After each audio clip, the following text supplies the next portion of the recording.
6:45 a.m. This is the Sri Lanka Broadcasting Corporation. The news, edited by J. Yogaraj and read by Mario Vijayavardhana. The headlines. The Hindu community all over the world celebrates Thai Pongal today. The President says in his Thai Pongal greeting message that everyone should come together to realize new hopes for the country's future. The Prime Minister says Thai Pongal is a national festival showcasing the excellence of Hindu culture that inherits an agricultural economy. The opposition leader says the Thai Pongal festival stands out as a unique celebration that pays homage to the sun god. The Education Ministry has announced the availability of scholarships to study medicine in Cuba.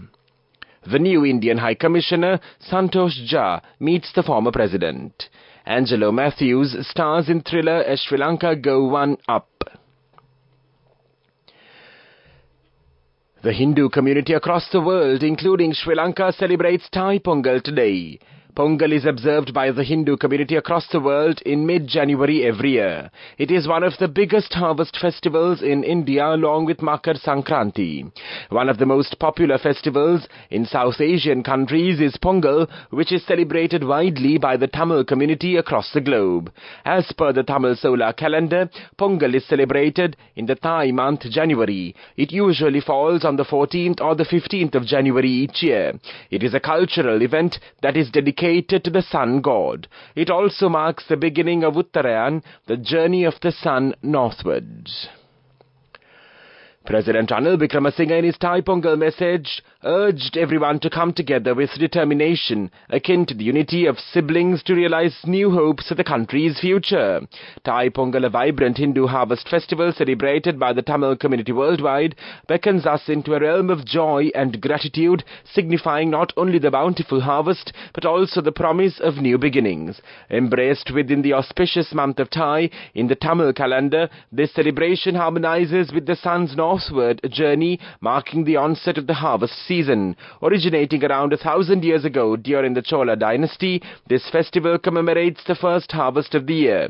Its purpose is to express gratitude to those who contribute to the harvest.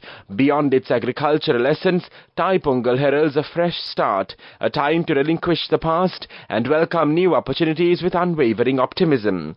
Rooted in the belief of the pivotal role of agriculture in rejuvenating Sri Lanka's economy through the government's agricultural modernization program, the dawn of Thai symbolizes the inception of a promising journey filled with hope and prosperity.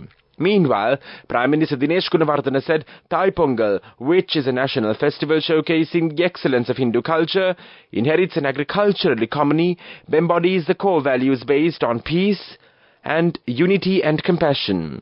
This harvest festival, during which the Tamil farmers have a belief in the traditional lifestyle that is bound with nature, extend their gratitude to the sun for a rich harvest, which will be a reflection of the lifeblood of the nation.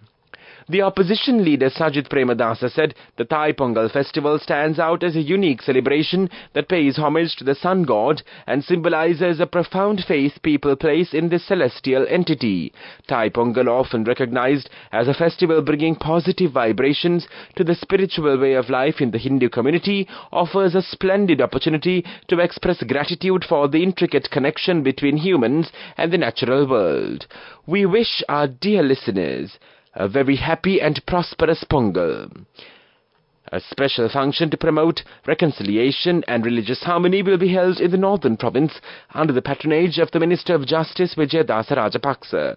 The special Thai Pongal function will be held this morning at the ENR Kovil in Jaffna. Minister Vijayadasa Rajapaksa will participate as the chief guest. Another Thai Pongal festival will be held tomorrow under the patronage of Minister Jeevan Thondaman in Hatton at the Danbar Stadium.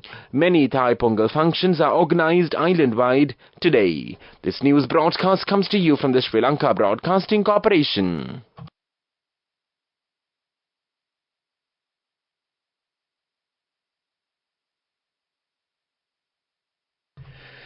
The newly appointed Indian High Commissioner Santosh Jha on Saturday met Sri Lanka's former President Mahinda Rajapaksa and discussed New Delhi's consistent support to Colombo over the last several decades. High Commissioner Sant Jha met former President Rajapaksa and discussed Sri Lanka's age-old relationship with India, as well as India's consistent support to Sri Lanka over the last several decades as a close friend and neighbour, the Indian High Commission said in a post on X. Jha assumed charge as the High Commissioner of India to Sri Lanka in December 2023. A senior Indian diplomat, Jha was India's ambassador to the European Union, Belgium and Luxembourg before taking up his assignment in Colombo. Jha had also served in Colombo from 2007 to 2010 as Counsellor at the High Commission, handling work relating to commercial and economic matters. Recalling his previous stint in Sri Lanka, Jha said that he considers it a great privilege to be in Colombo once again to work for further strengthening of bilateral friendships and cooperation. The Education Ministry has announced the availability of scholarships to study medicine in Cuba. Applicants have been invited to apply for courses at the Latin American University of Medicine in Cuba. Applicants should be citizens of Sri Lanka and under 25 years of age on the 28th of February 2024 or by the 28th of February 2024. The medium of study would be in the Spanish language. The Education Ministry said the applicants should have 3 passes in the GCE Advanced Level Examination in the Bio stream conducted by the Examinations Department of Sri Lanka. The applicant should also possess a good knowledge of English with at least a credit C pass for English at the GCE Ordinary Level Examination and a simple S pass for English in the Advanced Level Examinations. Students applying for the scholarship should not be registered or follow a course at a state university in Sri Lanka. The ministry said students who apply for the scholarship should bear the cost of air tickets to Cuba and back. The government of Cuba will pay for the education of the student, accommodation, food and medical care, the Education Ministry said. Minister Dr. Bandula Gunavarthana says circulating news about the Indian tour of 65 railway officials are false and fabricated. He said some media stations have reported that 65 railway officials were scheduled to travel to India to examine 20 locomotive engines to be donated to Sri Lanka. At a media briefing held at the Government Information Department yesterday, the minister said some officials were sent to India to participate at a training workshop and the training is fully funded by the Government of India. The minister added the locomotive deal was originally announced in September 2023 and has only now been confirmed after Sri Lanka's Department of Railways sent over a team of experts to assess the vehicles and decide whether they would be appropriate for the country's network. Integration of the locomotives into Sri Lanka's network will begin in February, when 2 of the vehicles will be imported over before being joined by the other 18 later in the year.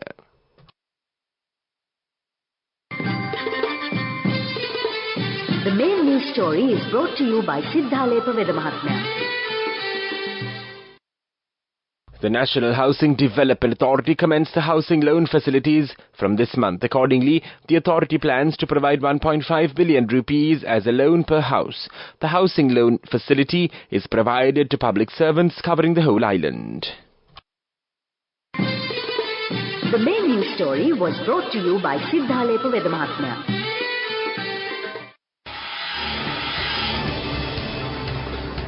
This is Watchlight.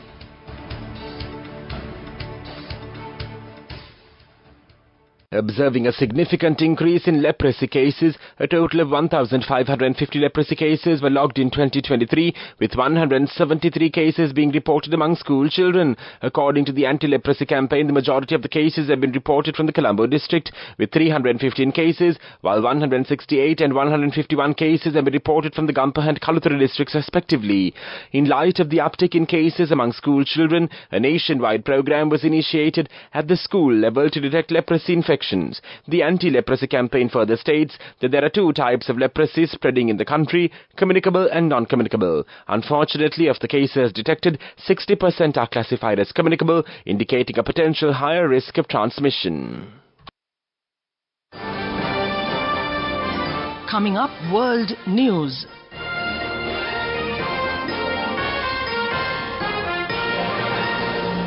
An Indonesian volcano erupts for the 2nd time in just over a month. Japan to send caregivers to quake-hit understaffed facilities for elderly people. North Korea says it has successfully test-fired a solid-fuel intermediate-range ballistic missile. Indonesia's Merapi volcano has erupted for the second time in weeks, the country's geo-agency said yesterday. According to the Ministry of Energy and Mineral Resources, the 2,891-meter-high volcano began erupting at 6 a.m. local time. The volcano in West Sumatra province erupted at least twice, the agency said, according to Reuters. Reuters also reported nearby houses, vehicles and evacuation tents were set up by the local disaster agency have been covered in volcanic ash.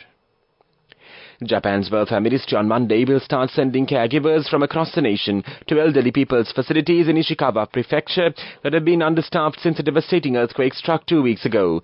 The quake disrupted the lives of many caregivers, leaving them unable to work. It also severed the supply of water and electricity, making baths and toilets at many facilities unusable. Such affected facilities are mostly located in the cities of Wajima and Suzu and the other municipalities. North Korea says it has successfully test-fired a solid-fuel intermediate-range ballistic missile. The announcement was carried on Monday's edition of the Rodong Sinmun, the ruling Workers' Party paper, along with other state-run media. It is reported that the projectile had a warhead that travels at hypersonic speeds, and officials verified its gliding and maneuvering characteristics and the reliability of the newly developed high-thrust solid-fuel engine. And now the main points of the world news segment once again. Indonesian volcano erupts for a second time in just over a month. Japan to send caregivers to quake-hit understaffed facilities for elderly people. North Korea says it has successfully test-fired a solid-fuel intermediate-range ballistic missile. Development news.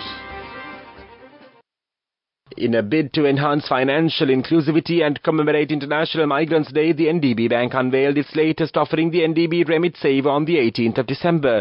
This purpose-built savings account designed to empower Sri Lankan migrant workers and their families caters to the unique financial needs of those seeking employment overseas, those already working abroad, permanent resident migrants and their families residing in Sri Lanka. The standout feature of the NDB Remit Saver is its highly competitive interest rate, offering an additional 1% interest over the general savings rate. This account provides a lucrative avenue for account holders to witness substantial growth in their savings. Moving on with sports news. Sri Lanka stole to their target for the second time this tour, scoring the winning runs off the last ball to deny tenacious Zimbabwe defence of a modest target. A top-edged 4 off the bat of number 9 Dushmantha Chamira and a chip into the leg side outfield were the final acts of a chase in which Sri Lanka had struggled to stay afloat. Angelo Matthews, playing his first T20I in almost 3 years, had produced the most substantial Sri Lankan innings, making 46 off 38 to take the game deep. Dasun Shanaka was not out on 26 off 18, having also struck important boundaries. Their work overtook Zimbabwe captain Sikandar Raza. Outstanding all-round efforts. Raza had first made 62 off 42 with the bat, then claimed 3 for 13 with the ball, both the most runs and best figures in the game. But just as they had been pipped at the finish in the second ODI early on tour, Zimbabwe were left visibly dejected again.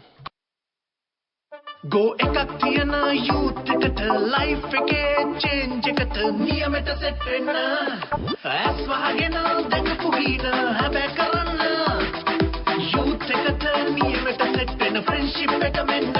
The all-new NSB Ithru Mithru account. NSB IM, a plan for your dream. Business News, sponsored by National Savings Bank, the safest place for your money. The 2024 Bank of Ceylon UK Limited BOC UK, the only financial institution with a Sri Lankan heritage in the United Kingdom, celebrating its 75th anniversary next year, has partnered with Infinity Global to embark on a significant digital transformation initiative. This innovative collaboration aims to redefine banking experiences and strengthen BOC UK's presence in the UK by transforming its traditional banking environment into a digital banking ecosystem, revolutionizing the way it would do banking in the future. BOC UK was established in 1949 as the first overseas branch of the Bank of Ceylon, and then in 2010 became a wholly owned subsidiary bank authorized and regulated by the Prudential. Business News, sponsored by National Savings Bank, the safest place for your money. Go ekak thiyana youth එකට life එකේ change එකට නියමෙට set වෙන්න ඇස් වහගෙන දැකපු ගීත හැබැයි කරන්න youth එකට නියමෙට set වෙන friendship එක මෙන්න. The all-new NSB Ithru account. NSB IM, a plan for your dream. And now in economic news, the World Bank Global Economic Prospects Report predicts that South Asia, the region, is expected to post robust 5.6% in economic growth paces in 2024 before firming to a 5.9% in 2025, while the Sri Lankan economy is to grow by 1.7% in 2024 and 2.4% in 2025. The growth in South Asian region remains the fastest among emerging markets and developing economy regions, according to the World Bank. According to the World Bank, Sri Lanka's economy is estimated to have recorded negative growth of 3.8% in 2023. Credit to the private sector remained subdued throughout last year, adversely affecting activity. With weaker demand, consumer price inflation declined, and the central bank started to reduce policy rates from mid-2023. Weather report. The Met Department says a few showers may occur in the eastern province. Mainly fair weather will prevail in the other areas of the island. Misty conditions can be expected at some places in the Sabaragama and the central provinces and in the Gala and Mathura districts during the morning. This weather report was issued at 5:30 a.m. Further details could be obtained by visiting the official website of the department. That was the weather report, and now the headlines of this news broadcast once again. The Hindu community across the world celebrates Thai Pongal today. The President says in his Thai Pongal greeting message that everyone should come together to realize new hopes for the country's future. The Prime Minister says Thai Pongal, which is a national festival, showcases the excellence of Hindu culture that inherits an agricultural economy. The opposition leader says the Thai Pongal festival stands out as a unique celebration that pays homage to the sun god. The Education Ministry has announced the availability of scholarships to study medicine in Cuba. The new Indian High Commissioner Santosh Jha meets the former president. Angelo Matthews stars in a thriller as Sri Lanka go one up. That concludes this news broadcast, and now it's back to your host as always on a Monday morning, Sharifa Tahir on the other side. Today, Sharifa is all ready to celebrate Thai Pongal, I guess, in a casual outfit, pink and white hues, this Pongal morning. And I can see the Pongal rice on the other side as well. Over to you, Shari.